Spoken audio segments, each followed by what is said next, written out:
Bombastic side eye, criminal offensive side eye. Go, you're taking up space!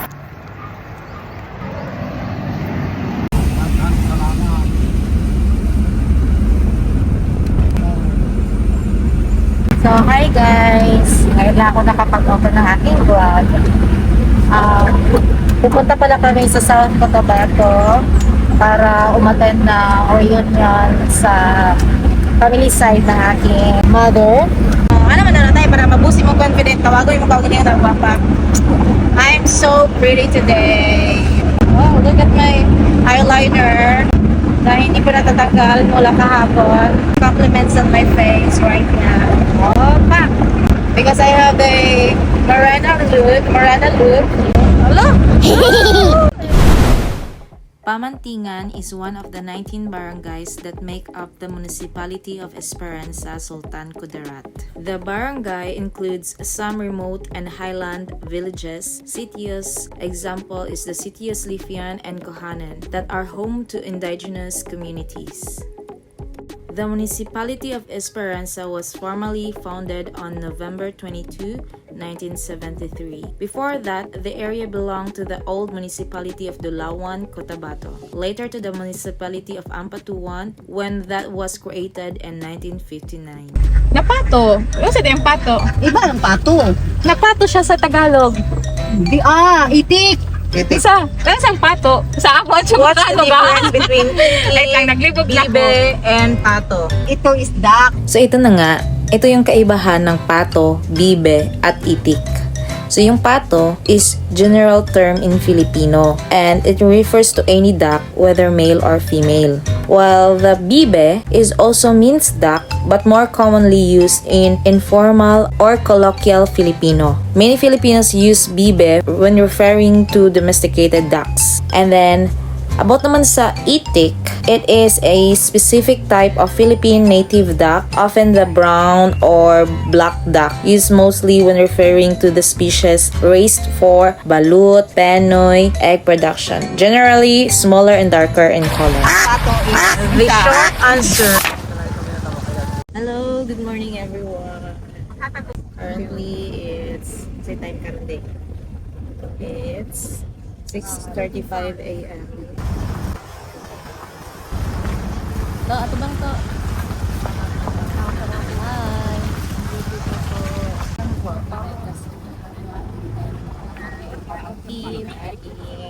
My cousin, my tita, kapatid siya ni Mother Earth, and si Mother.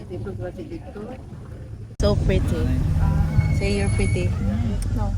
Naka-wide na ha.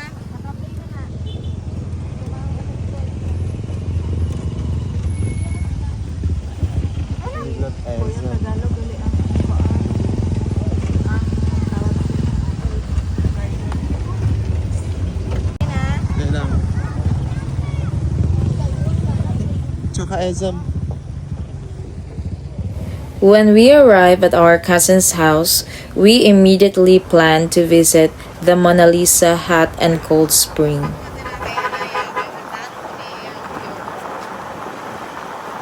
The resort offers both hot and cold spring pools plus a children's pool. This gives visitors the flexibility to choose between a warm soak or a cool dip depending on preference or weather. Ay, sa ito po, ang interest sa'yo.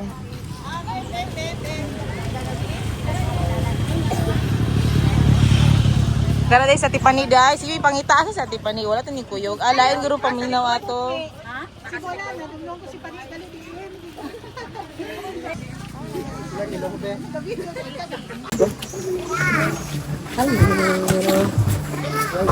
So, we're here at Mona Lisa Hot and Cold Spring.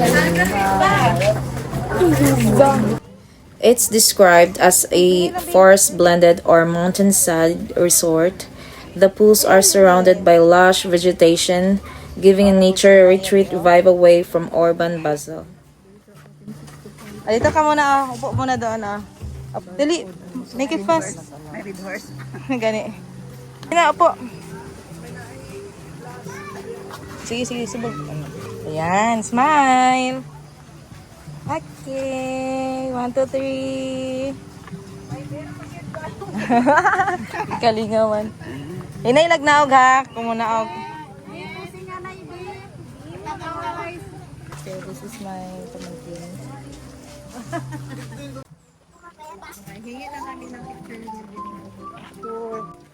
Wala. Mona Lisa, hot and cold spring. Ay, matama kayo ng duga. Ay. Sorry, baga pala. Ayan, ala, tene.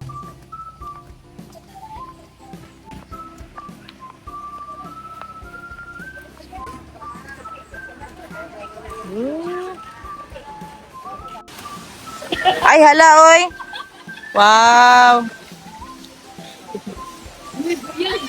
Hello, oy, nagimutang ako ang egg-agaw. Look. Yots, ito bang yots?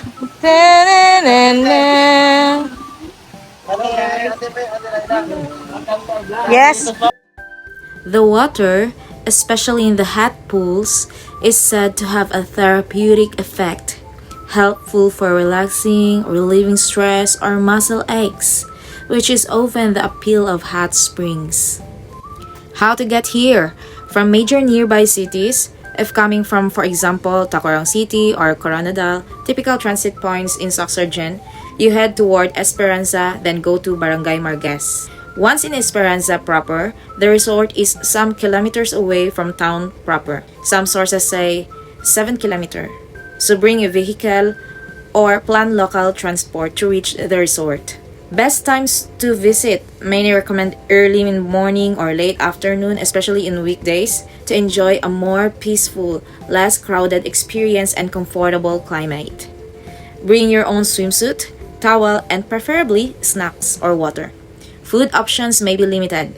Depending on the weather, canteen, food services are available. As with many mountain forest area resorts, rainy season may make access tricky. Road conditions can be rough or muddy. Oh, wow. I'm here with my cousins and pamangkin. We're enjoying the vibe. Actually, hot spring to Yes, I know, right? Ang videohan ti ka dila niya. You want? Aka na yung cellphone. Ay, bito kay Oppo, di ba na? Nakuan? Underwater na siya. Karon pagiday mo na matry. Nice, eh? Hi! Adi! Papawalam ka lang sa tiyan. Hello!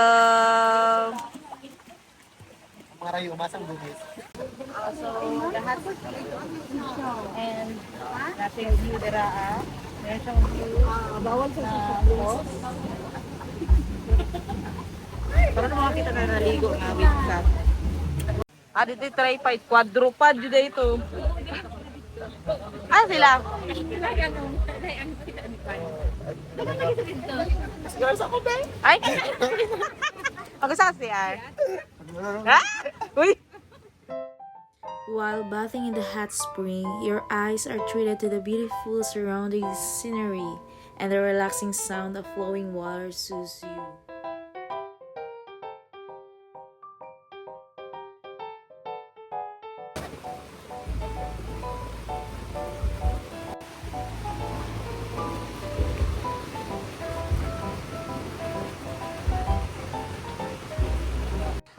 Among tour guide, nabilin. Nakababa na ka diri asaw na? Pero pwede na dito matujod. Sige, ato ta dito Diri agion, adira na si mga bato-bato no. Sa makaya na to matabok. Diri ta agi. Adventure sa Bamiani. Okay, kakit lang. Saka lang daw ni Bato.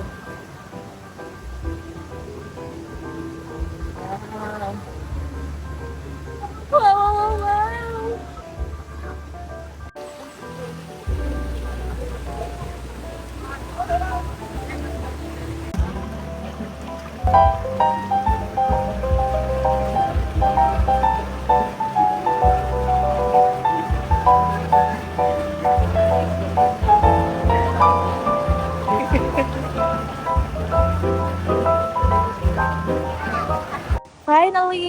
survive.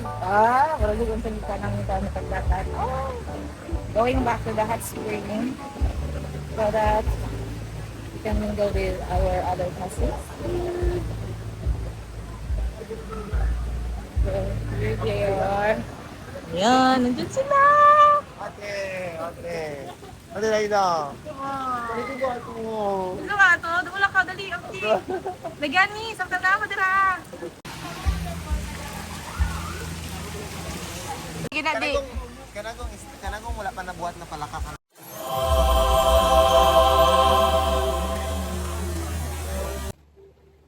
Many visitors comment that the resort is quite good value. Affordable entrance fees, accessible for families, friends, looking for a relaxed nature-based getaway. Ay, karami na naya. Ano na minimi? Inay lang ha, inay lang. Ayan ba? Oh, inay lang. This is my niece. Wow. But I can stand on the road. I can stand in the water. Matukod din ba eh? So, at 45 pesos, basta ito, watin nyo ka. Dito na ka maligo? Ano ba tayo? Wala kang dalabay. Ay, sa likod ko makalingkod ani. Wala kong isa nila dala. Sa likod na lang tadi.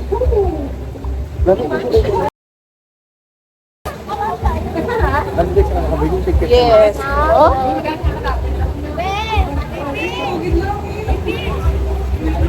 What is this? What is this? This one, oh, this one, this one. Hold on. This one. Kalami. Kamoto ni Manaya. Picturean ti ka, be. Picturean ta mo.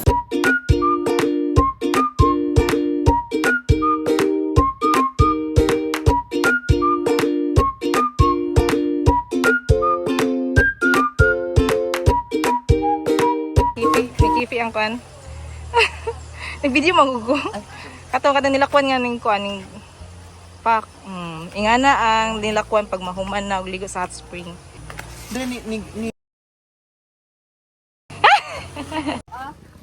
Asa mo tapit naligo te? Ito sa init. Ay, sa init ng pumi sa ubos. Sa taas. Tunda ko ka na pwede ka makasalam-salam na adik yung mga Lahi lagi to. Basa pa ko. Dito na ako sa likod mo lingkod.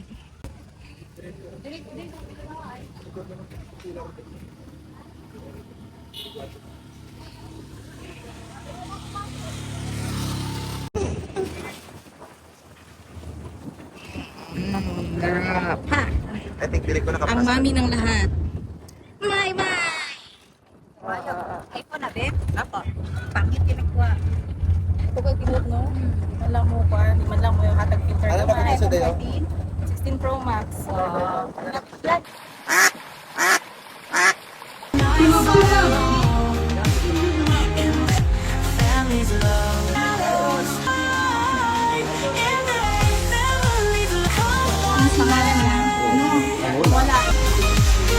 Elementary church. So, pag makadungin mo sa ko yung hindi kasi sa tubangan. Ay ka ng green food. Correct. Ano ang photos? May panot. Ilaila sa inyo mga pagalingan. Babe, please. Sige. Atag na ko ang microphone kay Panot. Dili sa tubangan kaya. Kaya para makita ka nila. Okay, gagawin na sa Ate Maymay. Kaduha ko siya. Kinamaguwangan kay si Kuya Panot. Oh, may agas mo na daw. Sa ato. Nakatadilitanan sa tubangan. Are you ready? Ready na ba? Eh, layo kayo talagitan mo. Luya naman na siya. Ano niya siya? Sakit sa ating program. Guys, nakisakay ko sa mga aga.